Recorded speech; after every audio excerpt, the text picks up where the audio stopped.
وإنا نسألك علما لدني والمشرب الصافي الهنية وهب يا غني. Alhamdulillah, alhamdulillah. Limpahan syukur mari bersama-sama kita panjatkan kehadirat Allah Subhanahu wa taala di pagi yang penuh dengan kebaikan ini. Alhamdulillah Allah kumpulkan kita bersama di dalam majelis kebaikan, majelis yang sama-sama kita yakini bahwa dengannya kita duduk di sini, Allah turunkan rahmat di tengah-tengah kita. Allah hapuskan dosa-dosa kita. Allah ijabah dari setiap munajat-munajat kita. Dan insya Allah Allah sembuhkan dari pesakit-pesakit kita. Dan juga mudah-mudahan harapan kita dengan duduknya kita di sini tidak lain tidak bukan adalah kita berharap majelis ini dapat menjadi majelis yang menuntun jalan hidup kita, yang menggiring pribadi kita agar dapat meniru, mencontoh budi pekerti Nabi besar kita Muhammad sallallahu alaihi wasallam. Dan majelis ini juga harapan kita menjadi majelis yang mudah-mudahan datang kita dengan hati yang mungkin banyak bertanya-tanya, tapi insya Allah dengan hati yang sudah terjawab semua tanya-tanyanya. Yang insya Allah mudah-mudahan Allah meridhai kita semua. Dengan duduknya kita bersama ingin menambah ilmu pengetahuan kita, karena memang Nabi telah bersabda, "Man yuridillahu bihi khairan yufaqihuhu fid-din." Katanya jika Allah menginginkan kebaikan bagi seorang hamba, maka hamba itu akan diberi dorongan lebih tahu tentang agamanya. Maka hadirnya kita di sini adalah salah satu tanda bahwa Allah itu menginginkan untuk kita semua kebaikan. Bahwa kebaikan Allah itu bukan hanya kebaikan yang mungkin berupa rahmatnya, kasih sayangnya, karunia-Nya, tidak. Tapi kebaikan juga bisa tergolong adalah bekal kita. Ini bekal hidup nih. Karena kita bicara tentang hidup, banyak dari kita hari ini mungkin yang tidak benar-benar merasakan hidup. Bicara tentang hidup, mungkin banyak juga hari ini di tengah-tengah kita yang juga belum memahami tujuan dari hidup ini. Apa esensi dari hidup ini? Kenapa Allah pilih kita sebagai yang ada, yang akhirnya nanti akan tiada? Apakah Allah hanya ingin bermain-main, atau Allah justru punya tujuan di balik ketentuannya? Maka disinilah tugas kita bersama untuk belajar, mencari tahu, kalau ujian hidupku ini seberat ini, kenapa juga aku harus ada di sini? Kalau permasalahan-permasalahanku serumit ini, kenapa juga harus aku yang mengalami? Terus pertanyaan itu datang bertubi-tubi. Mungkin kita bertanya, kenapa saya? Sehingga kita yang hidup selalu seringkali merasa, aduh, hidup saya ini sedang tidak baik-baik saja. Kira-kira kalau ibu-ibu yang hadir di sini, saya tanya, siapa sih yang lagi ngerasain hidupnya nggak baik-baik aja? Ada apa enggak? Kalau ada coba angkat tangan, siapa orangnya? Waduh, gawat ya. Semuanya ternyata ada. Siapa yang mau berbagi sedikit aja? Jangan panjang-panjang tapi sedikit aja. Perasaanmu tentang hidup yang tidak baik-baik itu. Karena dari sedihnya orang lain, kita ingin belajar. Dari sulitnya orang lain, kita ingin belajar. Siapa yang kira-kira berkenan untuk berbagi? Tapi syaratnya jangan panjang-panjang. Gitu. Kayak jangan panjang-panjang. Siapa tuh yang mau berbagi kira-kira? Si ibu-ibu boleh angkat tangannya, nanti saya yang pilih siapa orangnya. Siapa? Oh, udah ada yang niat tuh. Ada mic-nya? Boleh kasih ibu yang duduk. Saya pengen tahu, bagi orang lain hidup yang sedang tidak baik-baik saja itu seperti apa? Dan mungkin ibu-ibu di sini juga perlu belajar dari tidak baik-baiknya orang.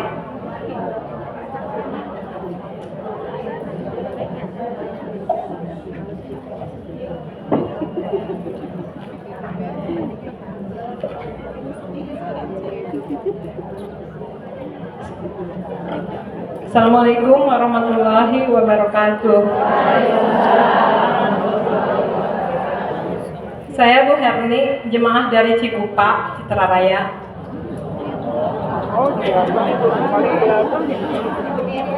Ustazah, saya baru saja meninggal suami hari Jumat 16 Januari pas mau sholat Jumat bertepatan dengan hari Isra Mi'raj. Tidak sakit dulu, jadi sesaat sebelum ke masjid tiba-tiba dadanya sakit. Gak lama kemudian meninggal di dalam perjalanan mau ke rumah sakit, tapi dalam keadaan sadar dan masih berzikir.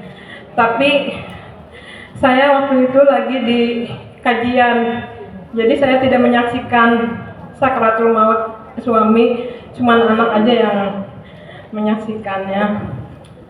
Sampai saat ini saya sebenarnya udah ikhlas ya Ustazah, karena meninggalnya itu baik ya menurut saya. Tapi kenapa ya sedihnya itu, saya sampai saat ini masih merasa tiba-tiba aja gitu ya diambil, jadi rasanya berat banget, jadi selalu menangis kalau ingat itu saja. Saya jadi sebenarnya ini takutnya memberatkan beliau di alam kubur gitu ya. Jadi saya sebenarnya pengen pencerahan di hadir di sini itu biar saya lebih lega dan bisa menerima takdir ini dengan ikhlas-ikhlasnya saja. Gitu aja. Assalamualaikum warahmatullahi wabarakatuh. Waalaikumsalam warahmatullahi wabarakatuh. Terima kasih Ibu untuk ceritanya, mau berbagi kepada kita sedihnya.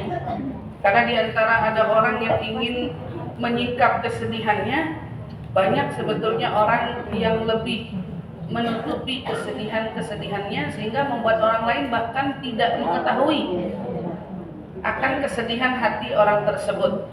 Tapi kita ingin memetik hikmah, salah satunya dari kisah ibu yang tadi menyampaikan kisahnya kepada kita. Kadangkala ketika kita merasa begitu sangat terikat dengan seseorang, ketika orang itu ternyata telah lebih dulu dipanggil oleh Allah Subhanahu wa Ta'ala, tidak jarang hati ataupun ucapan ini berkata, hidup saya tidak lagi sama, hidup saya berbeda. Bahkan ada kalimat yang sampai-sampai sering terucap, aku tidak sanggup menjalani hidup ya jika tidak dengan dia, seperti itu ya Bu ya. Kalimat-kalimat atau ucapan seperti ini adalah suatu ekspresi daripada rasa. Karena ibu merasa begitu sangat dekat, cinta, terikat kepada pasangan, sehingga ketika pasangan lebih dulu berpulang, hatinya dirundung kesedihan berkepanjangan. Kenapa itu terjadi? Satu, sedih itu lumrah. Sedih itu lumrah. Tetapi ketika sedih itu terus-menerus kita simpan di dalam hati, sedih itu berubah. Bukan lagi lumrah, tetapi menjadi masalah. Ya. Jadi sedih itu tidak salah, Bu. Tetapi yang jadi salah adalah ketika sedih itu dibiarkan terus-menerus. Terus-menerus sedih itu berlarut dan di situ akan muncul masalah. Inilah yang ingin kita hindari. Kita boleh menangis, bahkan Allah pun meminta kita untuk berkeluh kesahnya kepadanya. Tetapi di sisi lain Allah selalu beri peringatan kepada kita, la tahzan innallaha ma'ana wala tahinu wala tahzanu. Ayatnya, jangan kamu gundah, jangan kamu lemah, jangan kamu bersedih hati. Banyak sekali pesan-pesan Allah ingatkan kita untuk kita jangan berkepanjangan dalam bersedih. Kenapa? Karena sedih yang berkepanjangan akan menimbulkan masalah-masalah lainnya. Baik. Sebelum kita bahas tentang masalah itu, saya ingin sampaikan dulu kepada ibu-ibu bahwa seringkali banyak dari kita yang merasakan hidup itu tidak baik-baik saja. Itu bukan seberapa berat soal dari masalahnya. Masalahku dengan masalahmu itu berbeda. Rasa berat yang diri ini alami dengan yang ibu alami itu berbeda. Rasa sakit saya dengan rasa sakit ibu itu akan berbeda. Ini bukan tentang masalahnya, tetapi ini tentang bagaimana setiap dari kita ini diajar untuk belajar menyikapi masalahnya. Menyikapi masalah. Maka Imam Al-Ghazali rahimahullahu ta'ala di dalam kitab Ihya Ulumuddinnya, beliau pernah mengingatkan kita. Apa Bu yang diingatkan oleh Imam Ghazali? Pertama-tama Imam Ghazali itu ngasih tahu kita tujuan hidup itu digambarkan seperti apa. Ini nih Bu, tujuan hidup. Tiap dari kita ini harus paham dulu. Karena banyak dari kita hari ini hidup tapi belum betul-betul paham tujuannya hidup. Tujuannya hidup. Maka Imam Ghazali beri perumpamaan. Perumpamaan hidup kita di dunia ini seperti perumpamaan seorang penyelam ke dalam dasar lautan. Ketika seseorang menyelam ke dalam dasar lautan, maka orang tersebut dipilih menyelam untuk satu misi. Misi nyelamnya ngapain? Mengambil sesuatu atau mencari sesuatu. Coba ya, ambil sesuatu, cari sesuatu, nyelam.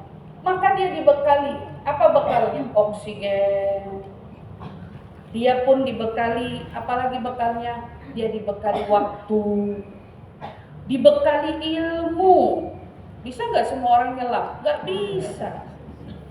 Gak bisa semua orang nyelam. Ada orang bisa berenang, tapi belum tentu bisa nyelam.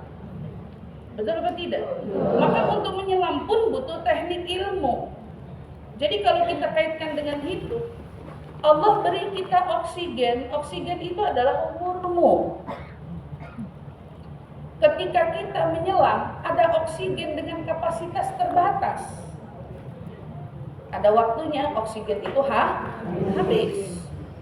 Setelah itu, ketika penyelam itu mulai, ingat yang dicari apa? Saya mau kasih tahu, Imam Ghazali bilang yang dicari 1, 6, dan 5. Kalau diurutin dengan yang kita tahu hari ini, rukun Islam, rukun iman, dan juga rukun ihsan. 5 permata. Katakan 6 mutiara, 1 katakan berlian. Dia suruh nyerap. Cari itu ya. Oksigenmu sudah kubekali. Katakan waktumu hanya 24 jam untuk naik ke permukaan lagi. Dibekal, turun. Setelah dites hari ini, ternyata banyak penyelam itu, jika dia mencari sesuatu gagal, itu bukan karena apa? Bukan karena nggak nemu. Dia gagal tuh bukan karena nggak nemu. Dia gagal bukan dia itu karena dia nggak tahu. Boleh jadi buktinya, mohon maaf ya. Misalnya contoh tadi ibu berbagi kisah sama kita. Ibu itu tahu harus menerima takdir, tahu secara teori, takut membebani almarhum, tahu secara teori, tapi kenapa dalam mengaplikasikan itu sulit? gitu kan? Kita nih sama-sama kurang lebih samar-samarnya ilmu tuh kita tahu, tapi ketika itu kita tahu, tapi tidak mudah untuk kita amalin, gitu. Itu yang disebut dia tidak mampu mengaplikasi itu. Oke. Banyak penyelam gagal itu bukan karena mereka tidak tahu tekniknya, juga bukan karena mereka tidak menemukan apa yang dicarinya. Lalu apa yang membuat mereka gagal? Yang membuat mereka gagal fokusnya. Karena